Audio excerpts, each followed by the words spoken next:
Bismillahirrahmanirrahim. Assalamualaikum warahmatullahi wabarakatuh. Teman-teman yang saya muliakan, yang dirahmati oleh Allah SWT, kali ini kita akan mempelajari tentang sholat jamaah. Ini adalah pelajaran fikih untuk kelas 7 semester ganjil. Baiklah, pengertian secara bahasa kalimat jamaah itu berasal dari bahasa Arab jamaah ya jama'u, jama'atan, artinya kelompok, kumpulan, berkumpul bersama-sama. Itu secara bahasa. Nah, secara istilah fikih, sholat jamaah itu adalah sholat yang dikerjakan bersama-sama minimal 2 orang, bisa lebih, yang satu sebagai imam dan yang lainnya menjadi makmum. Itu secara pengertian. Secara pengertian. Nah, kemudian secara hukum jamaah itu bagaimana? Yang pertama kita bahas kepada laki-laki. Otomatis ini laki-laki yang sehat, yang sudah mumayyiz, sudah balik dan sebagainya. Kita nggak bahas itu karena itu sudah ada di bab sholat sebelumnya. Nah, bagi laki-laki dan untuk sholat fardu, maka ada 3 pendapat. Yang pertama ada yang mengatakan fardu ain. Yang kedua ada yang mengatakan fardu kifayah. Dan yang ketiga ada lagi yang mengatakan sebagai sunnah muakkadah atau sunnah muakkad. Dan insya Allah yang ketiga ini atau sunnah muakkad ini yang jumhur, yang sebagian besar ulama memakainya. Jadi kalau ada pertanyaan, sholat jamaah hukumnya apa bagi laki-laki? Untuk sholat fardu itu adalah sunnah muakkadah.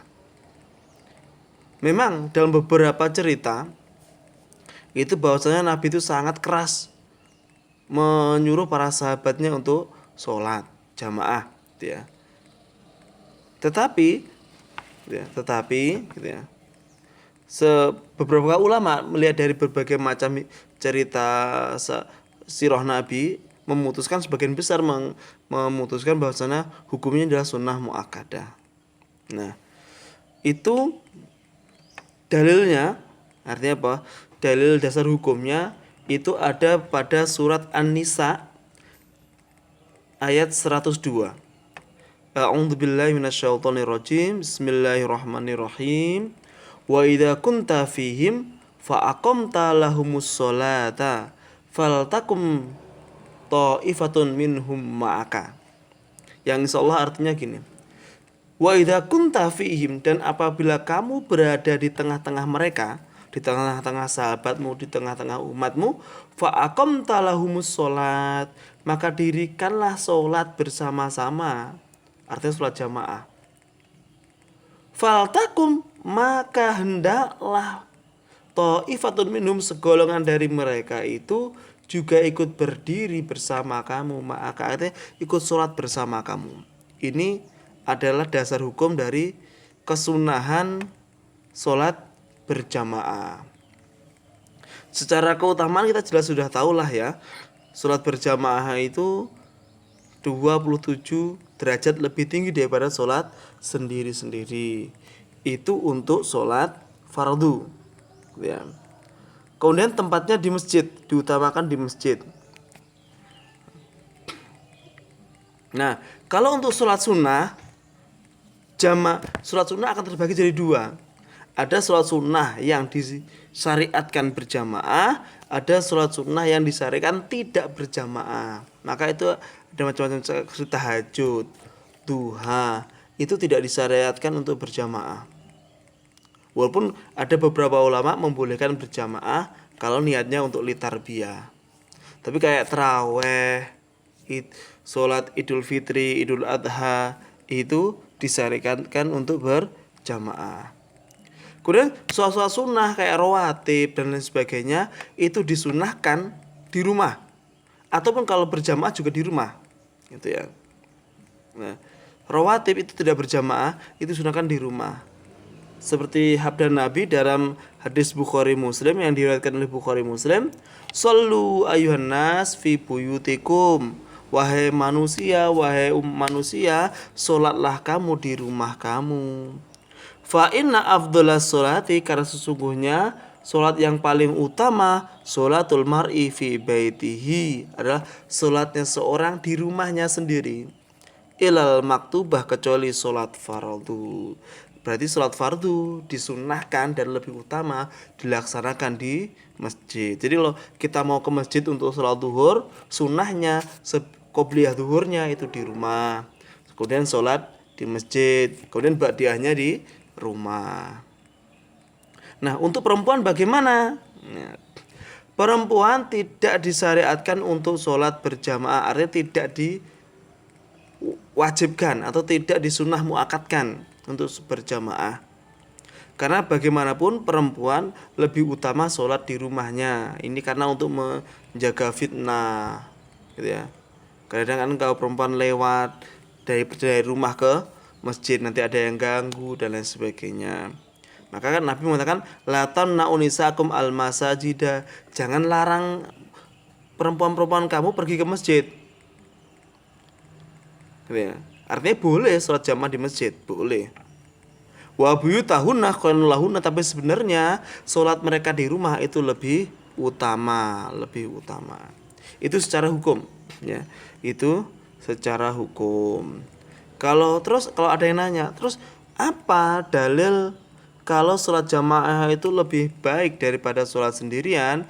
Itu ada dalam hadis yang diriwayatkan Bukhari Muslim, an Ibnu Umar, diriwayatkan dari Ibnu Umar, qala Rasulullah sallallahu alaihi wasallam, Nabi Muhammad sallallahu alaihi wasallam bersabda, "Sholatul jamaati tafdhulu ala sholatil fardhi bisab'in wa isrina darajatan."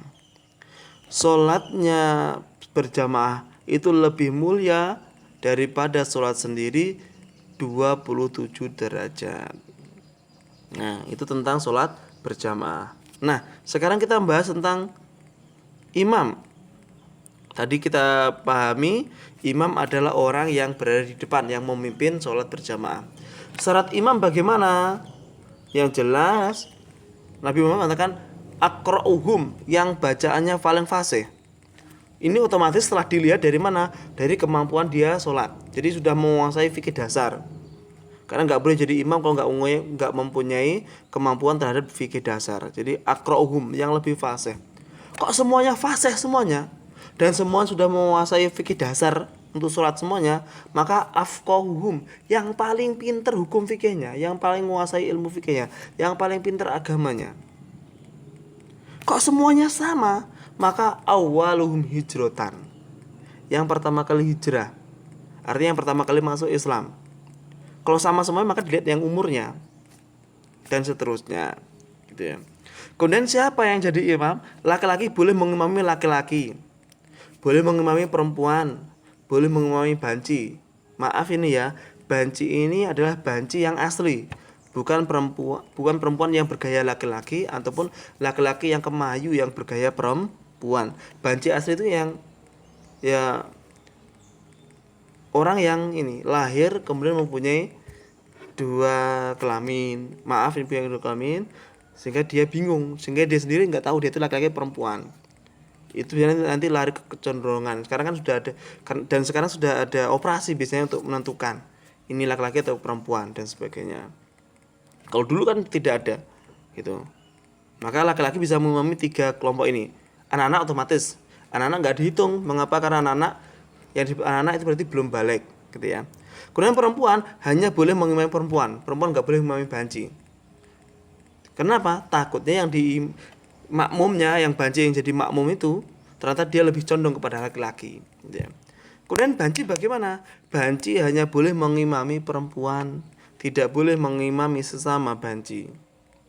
Kenapa? Karena takutnya yang jadi imam itu kecenderungannya ke perempuan, lebih banyak ke perempuannya, tapi yang jadi makmum ternyata lebih banyak ke laki-lakinya. Untuk menghindari itu, maka banci tidak boleh mengimami banci ataupun laki-laki, harus mengimami perempuan saja.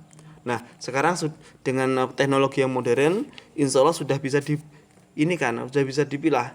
Ini apa anak yang lahir dengan yang kurang normal ini bisa dilihat gennya dan sebagainya, hormonnya lebih condong kemana sehingga bisa operasi dan lain sebagainya, gitu ya.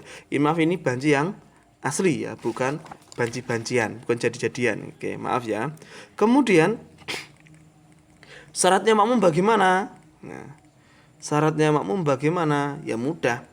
Yang jelas pertama pasti berniat mengikuti imam. Jangan sampai imamnya sholat duhur, makmum berniat niatnya sholat asar. Jangan sampai imamnya sholat sunnah, makmumnya sholat fardu. Itu juga tidak bisa, harus berniat mengikuti imam persis. Yang kedua, mengikuti imam dalam semua gerak-geriknya. Ya, mengikuti imam dalam semua gerak-geriknya. Pertanyaannya, Pak, kalau imamnya salah bagaimana? Nah, kalau imam salah maka ada cara untuk mengingatkan. Pertama, jika salahnya dalam bacaan Quran, Al-Fatihah atau surat pendek yang jahri itu, kalau maka cukup diulangi saja. Jadi salahnya di mana, mau langsung berkata, mengulangi atau mengingatkan. Mengulangi bacaannya itu. Kok imamnya terus nggak nganggap salah dan nggak ngerasa, ya sudah diikuti terus. Jangan membatalkan diri. Nah, kamu memisahkan diri, maka pahala jamaah kamu hilang. Nah, kalau salahnya di lupa rukun, lupa gerakan sholat dan sebagainya, maka bagi laki-laki, kalau makmumnya laki-laki maka membaca subhanallah. Kalau makmumnya perempuan, dengan cara bertepuk tangan, yaitu punggung telapak tangan ditepukkan ke telapak kiri, seperti itu. Gak boleh bersuara perempuan.